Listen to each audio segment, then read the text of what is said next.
ഒടുവിൽ 35 ദിവസങ്ങൾക്ക് ശേഷം പ്രജ്വൽ രേവണ്ണ കീഴടങ്ങിയിരിക്കുന്നു. ലൈംഗികാതിക്രമ കേസിൽ പ്രതി ചേർക്കപ്പെട്ട ഹാസൻ എംപിയും JDS നേതാവുമായ പ്രജ്വൽ രേവണ്ണയെ അറസ്റ്റ് ചെയ്തു. ജർമ്മനിയിൽ നിന്ന് മടങ്ങിയെത്തിയ പ്രജ്വലിനെ അന്വേഷണ സംഘം ബാംഗ്ലൂരു അന്താരാഷ്ട്ര വിമാനത്താവളത്തിൽ വെച്ചാണ് അറസ്റ്റ് ചെയ്തത്. വ്യാഴാഴ്ച ഉച്ചതിരിഞ്ഞ് ജർമ്മനിയിലെ മ്യൂണിച്ചിൽ നിന്ന് തിരിച്ച വിമാനം വെള്ളിയാഴ്ച പുലർച്ചെ 12:30 വിമാനത്താവളത്തിൽ എത്തിയതോടെയാണ് അറസ്റ്റിന് വഴിയൊരുങ്ങിയത്. മെയ് 31 അന്വേഷണ സംഘം മുമ്പാകെ കീഴടങ്ങുമെന്ന വീഡിയോ സന്ദേശം നേരത്തെ തന്നെ പ്രജ്വൽ പുറത്തുവിട്ടിരുന്നു.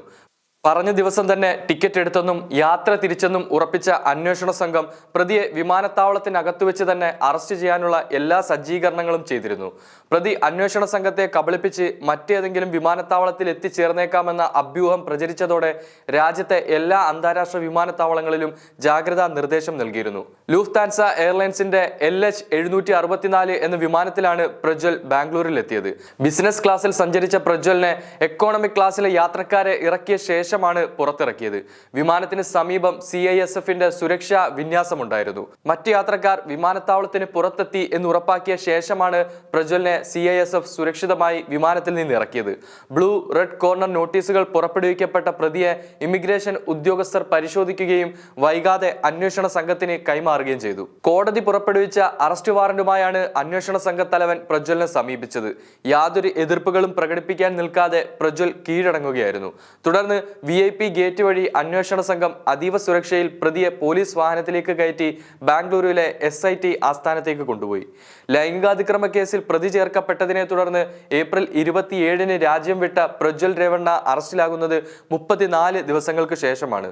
400ഓളം സ്ത്രീകളെ ലൈംഗികാതിക്രമത്തിന് വിധേയരാക്കി 3000ഓളം വീഡിയോകൾ പ്രജ്വൽ ചിത്രീകരിച്ചെന്നാണ് കണ്ടെത്തൽ. സ്വന്തം വീട്ടിലെ സഹായിയായ സ്ത്രീ ഉൾപ്പെടെ 3 പേരാണ് പ്രജ്വലിനെതിരെ പരാതി നൽകിയിരിക്കുന്നത്.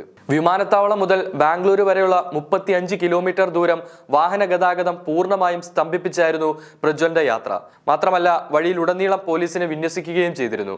പ്രതിയുടെ മുഖം ചാനൽ ക്യാമറകളിൽ പതിയാതിരിക്കാൻ പോലീസിന്റെ ഭാഗത്ത് നിന്ന് ശ്രമമുണ്ടായി. ജർമ്മനിയിലായിരുന്ന പ്രജ്വൽ മെയ് 31 രാവിലെ 10 പ്രത്യേക അന്വേഷണ സംഘത്തിന് മുമ്പായി കീഴടങ്ങുമെന്ന് നേരത്തെ തന്നെ അറിയിച്ചിരുന്നു. പ്രജ്വൽ രേവണ്ണ തന്നെയാണ് ഇക്കാര്യം ദേശീയ മാധ്യമമായ ഇന്ത്യ ടുഡേ വഴി അറിയിച്ചത്. ഹാസൻ കേന്ദ്രീകരിച്ച് നടന്ന ഗൂഢാലോചനയാണ് തനിക്കെതിരായ കേസുകൾക്ക് ആധാരം. ഏപ്രിൽ 26 ജർമ്മനി യാത്ര മുൻ നിശ്ചയപ്രകാരം നടന്നതാണ്. ജർമ്മനിയിലെത്തി 3 ദിവസം കഴിഞ്ഞ് സമൂഹ മാധ്യമങ്ങളിലൂടെയാണ് കർണാടകയിലെ സംഭവങ്ങൾ അറിഞ്ഞത്. കേസ് കെട്ടിച്ചമച്ചതാണ്.